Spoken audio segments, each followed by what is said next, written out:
Hey, hi everybody. My name is Jerry Wise, and I want to talk today about narcissistic families and verbal abuse attacks they use against you.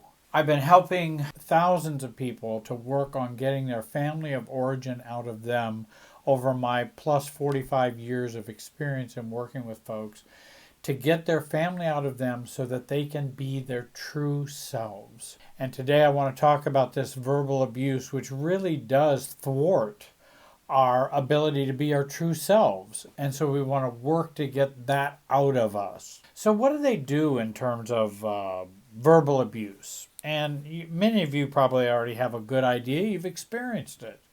But some have not, and some may not know what truly is verbal abuse. And verbal abuse is shaming or hypercriticalness. Telling you, hey, you're fat, but I'm telling you you're fat because I love you. That's verbal abuse. It's, what do you mean you're telling me I'm fat because you love me? That's a double message. I care about you and I'm shaming you at the same time. And that never feels good. Then there's guilting, which also can get into futurizing and fear-mongering and manipulation. Well, if you keep doing that, then your future is going to be grim. If you don't do what I say, then there's going to be consequences in the future. And so there'd be a lot of guilt tripping that's a part of verbal abuse. That, you really need to do what I think you should do. And if you don't, you're somehow being wrong. And you need to feel guilty about that. Though again, those kinds of guilt feelings and the shame I just talked about is what I call systems shame, systems guilt. You haven't really done anything wrong. They are just criticizing you, but you've done nothing wrong. They criticize you, then we feel shame and guilt, which then keeps us a part of this unhealthy system emotionally. And we call that systems guilt or system shame. Then there's just downright malignant verbal abuse. You're an idiot, you're worthless, that whole name calling, degrading, threatening, screaming, bullying, and many of you have experienced that from narcissistic parents. And how damaging and traumatic that is in terms of verbal abuse. It is not right. And you do not deserve that. Verbal abuse is their brokenness being dumped on you. Gaslighting is another form of verbal abuse. It's the rejection of your reality. You don't know. You didn't know that. You didn't understand. You're mistaken. I never said that. I never did that. I don't know how you saw it that way. That isn't the way things happened at all. And basically, believe my words and not your eyes and ears is basically what gaslighting is. Forget what you see in your reality and just believe my telling of that reality. Or they might even say, that never happened. Well, when dad was abusive and physically abusive, oh, your dad was never physically abusive to you.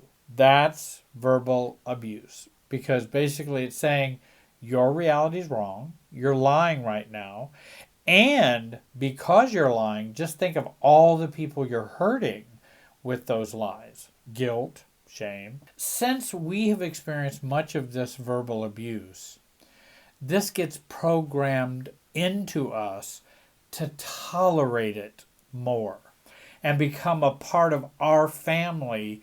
Malignant normalcy, I call it. The family malignant normalcy. It's the normal, but it's malignant. It's a malignant normal. And we have come to believe these things as being true, or there's something wrong with me, not something wrong with someone who's verbally abusing me. Whenever somebody's verbally abusing me, I know I'm not causing it. Not if they're verbally abusing me. Now, they will say you are, and it's your fault. But they can say whatever they want to say. It doesn't make it so. What are some recovery questions that we can ask? What are some recovery things we can do? Very briefly, you know, think about how often and in what ways do you belittle, blame, shame, bully, and rage at yourself? How often and in what ways do you do that? Because that's the internalized family of origin. And now I've internalized it, and now I turn it against me.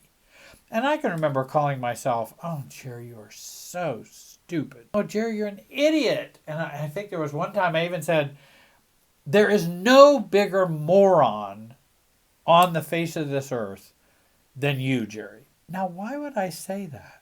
Because I may have gotten programmed to say that. And if you want to work on deprogramming that, I do have a program called Your New Self. It's down listed in the description. I hope you'll join the program. I think you will find yourself being able to get more of your family of origin out of you and finding a true self in that program. Another recovery question is, if you stop these programmed behaviors, thoughts, feelings, what would you be thinking and feeling? If you stop that, if I didn't condemn myself or call myself an idiot or say I'm stupid, what would I be thinking and feeling? What would that be like? What would I be considering? I think that's a very good question to consider. Verbal abuse creates trauma and emotional enmeshment. So we want to begin to set some boundaries, going low contact if possible, going no contact when all else fails. And to go no contact with verbal abusers is to go full contact with ourselves. And that's the beauty of going no contact. We're able to go full contact with our true selves and begin to be our true selves. We may be somewhat confused. We may need to learn more about ourselves. We may even need to be introduced to ourselves. But it is a great phase to be in so that you can have the life you've wanted. I hope you'll subscribe, like, and comment on this video. Please join the program. I want to thank you for watching me. Have a great day and be wise.